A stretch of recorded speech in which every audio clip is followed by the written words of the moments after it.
চাঁদাবাজ মুক্ত বাংলাদেশ। জুলাই যোদ্ধাদেরকে আপনারা অপমানিত করবেন না। আসসালাতু ওয়াসসালামু আলা সাইয়্যিদুল মুরসালিন ওয়া আলা আলিহি ওয়া সাহবিহি আজমাইন। জুলাই 2024 গণ অভ্যুত্থানের দ্বিতীয় বার্ষিকী উপলক্ষে বাংলাদেশ জামায়াতে ইসলামী কেন্দ্র ঘোষিত কর্মসূচির অংশ হিসাবে জামায়াতে ইসলামী ঢাকা মহানগরী দক্ষিণের উদ্যোগে আয়োজিত আজকের এই জুলাই সমাবেশের সম্মানিত সভাপতি, বাংলাদেশ জামায়াতে ইসলামী ঢাকা মহানগরী দক্ষিণের সংগ্রামী নায়েবে আমির, কেন্দ্রীয় কর্মপরিষদের অন্যতম সদস্য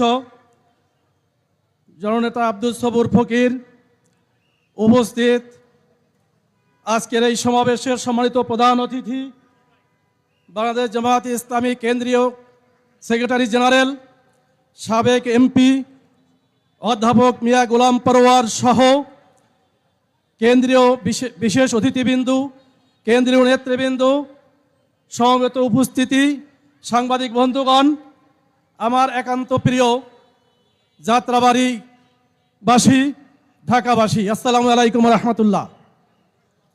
আমাদের নেতৃবৃন্দ বক্তব্য রাখবেন। আমাদের কথা অত্যন্ত স্পষ্ট। জুলাইয়ের যে গণ অভ্যুত্থান, সেই গণ অভ্যুত্থানের লক্ষ্য উদ্দেশ্য কী ছিল? সেই লক্ষ্য উদ্দেশ্য পূরণ না করে 12ই ফেব্রুয়ারি 2026 তারিখে নির্বাচনের মাধ্যমে যে সরকার গঠন করেছে, সেই সরকার লক্ষ্য উদ্দেশ্যের না পূরণ করে তারা আগের সেই ফ্যাসিবাদের দিকে হাঁটা শুরু করেছে। তারা যদি এই ধারা অব্যাহত রাখে তাহলে আবার জুলাই আসতে পারে। আমি আহ্বান জানাবো সরকারকে, আপনারা সেই জুলাই অভ্যুত্থানের শহীদদের রক্তের কথা ভুলে যাবেন না, ত্যাগ কোরবানির কথা ভুলে যাবেন না। আহত পঙ্গুত্ব জুলাই যোদ্ধাদেরকে আপনারা অপমানিত করবেন না। 12ই ফেব্রুয়ারি যে দুটি ভোট হয়েছিল, সেই গণভোটকে আপনারা অপমানিত করবেন না। আপনারা যদি সেই গণভোটকে অস্বীকার করেন তাহলে আপনাদের ক্ষমতায় থাকার কোনো অধিকার নেই। কারণ 70% মানুষ গণভোটের পক্ষে রায় দিয়েছে।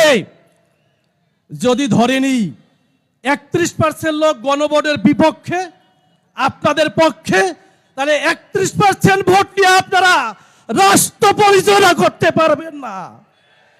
জনগণের যে আকাঙ্ক্ষা দুর্নীতি মুক্ত, সন্ত্রাস মুক্ত, চাঁদাবাজ মুক্ত বাংলাদেশ, আমরা লক্ষ্য করছি চাঁদাবাজির পরিমাণ আরো বেড়ে গেছে। দখলবাজরা আনন্দের সাথে আরো দখলবাজি শুরু করেছে। শিক্ষা প্রতিষ্ঠান থেকে শুরু করে বিভিন্ন জায়গায় স্থানে চাঁদাবাজি বাড়িয়ে দেওয়া হয়েছে। এদেরকে থামান, না হয় এদেশের মানুষ, এই এলাকার মানুষ আবার জেগে উঠবে। সেই জেগে উঠলে আপনারা এদেশে থাকতে পারবেন না। সবাইকে ধন্যবাদ জানিয়ে আমি আমার কথা শেষ করছি। আসসালামু আলাইকুম।